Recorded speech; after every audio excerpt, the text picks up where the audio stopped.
decision to pull Ned wasn't so much performance-based as it was to try to change some momentum in the game. I have no problem with Ned's reaction. For me, that's just an indication of how invested he is. He cares. He cares. He's competitive. He wants to win. That's raw emotion, and I have no problem with that. Quite honestly, I thought he inspired the group to want to compete for him. So, for me, that I thought our team responded, and I think Ned was a big part of it. Stop it, right? Mike Sullivan comes in, makes a couple of maybe saves, gets something. What do you think he offered tonight, or did better tonight compared to maybe something? Yeah, it's a good question. I just thought he was, he looked big in there. He's an athletic guy. He made some big saves for us, as did Ned. I thought he played well. This was without a doubt a step forward for Blummer. It's certainly encouraging what we saw from him today. Sam in front. What was lacking, Mike, prior to the goalie change that you felt needed to be reversed? Was the momentum that you were seeking? Well, just our intentions. We just we talked about managing the puck. Philly's one of the better teams in the league. They generate a long bit of offense off the rush. They beat you out of deep ice. You have to have some discipline, some diligence there. Just maintaining depth to our attack, even when we have the puck. But I just didn't think we managed the puck very well at all. On the entries, we turned pucks over. We're shooting pucks off the angle, starting to break out, going the other way. But we just didn't play the game with the right intentions, and that makes for a hard game. End up chasing the game instead of just playing the game the right way. And so for me, that was the biggest thing. That was the discussion we had after the first period. It's a losing proposition if you mismanage the puck and you get beat out of deep ice all night long. And I get it. We want to try to score, but I use this phrase all the time: chasing offense. There's more to this game than scoring. We've got to be harder to play against, and it starts in the offensive zone. It starts with the decisions we make from the neutral zone on the entries.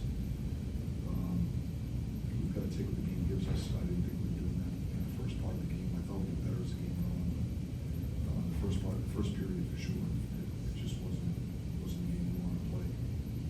Dan on the left. Mike, it looked like you guys found your physicality in the second period as well. Maybe besides Ned, was there anybody else, maybe Boko, who dragged the team into the fight? I don't know. I mean, Boko brings a ton of energy to our team. The guys really like him. He's a great teammate. He plays the game hard. Just an honest guy. And I just think, I think Ned had a lot to do with it. I really believe that. He's a very popular teammate, and nobody wants to be in that situation. And I think our guys, I thought our guys wanted to respond. Once again, I'm just, you get a certain feeling behind the bench. That was a feeling I had. I thought we responded immediately after that. And then, as we talk about all the time, it's a game of momentum. When you score a goal, the team gets a boost. You can feel the energy on the bench. You get a jolt of energy. Then we scored again. To make it 3-2, we scored 2 goals fairly quickly, and those momentum swings, they give your team a ton of energy. And I thought we built off that momentum. Jeff. Mike, what about Eric Carlson's game? Was it a matter of just finally went through for him? What was different about his performance?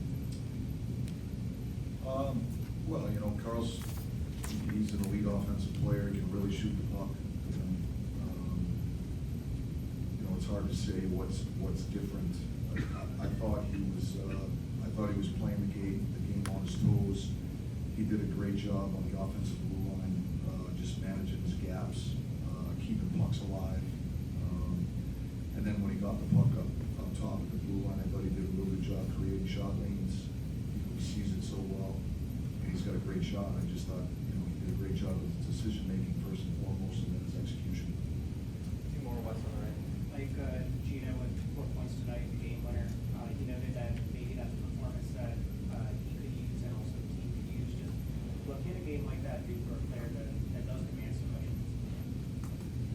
just like a team builds on momentum throughout the course of the game, I think players are the same way. In my experience of coaching Gino for the last 10 years, is he might be one in particular that can ride momentum. He scores, he produces offense, he becomes a confident guy. And in my experience of coaching him is when he does, he feels good about himself, he feels good about his contribution, he feels good about his game, and he can ride that momentum that can help him moving into the next game. Gino puts a lot of pressure on himself to produce, and when he does it, nobody feels it in the G. He's another guy that cares an awful lot about what's going on with the Penguins, and he wants to do his part to try to help us win. So, you know, a night like tonight, he gets 2 goals, 2 assists, he was a big part of the offense. You know, we're hoping that certainly he can use that just to generate momentum here moving forward with his own personal unit. Last one, Justin, all right. Like when you were crafting the lineup tonight, what was attractive about pairing Ryan Shea with Kristen Tang? What did you think there's one tonight? We just felt quite frankly, it was based on performance. We thought Ryan Shea was playing well late. And so we're putting guys in the lineup just based on performance. And that's part of it. And so we felt like Ryan has played very well as of late, was deserving of being in the top 4. When he mixes and matches those top 4 guys, sometimes, you know, he moves Grizzy around, and, you know, he'll move Tanger, and, you know, Tanger and Carl a lot of minutes, so they end up playing with multiple partners. But we moved Ryan into the top 4 because we felt he was